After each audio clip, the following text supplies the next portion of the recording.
Welcome to English Reading for Learning. The Missing Horse.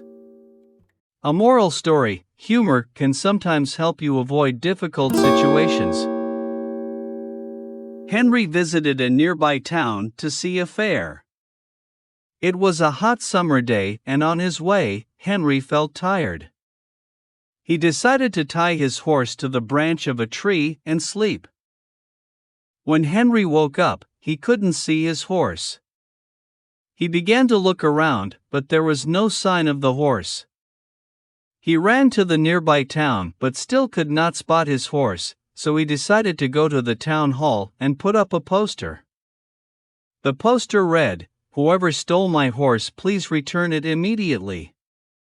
I will otherwise take the harsh steps that I took the last time my horse was stolen." The thief read the announcement and was frightened of the consequences.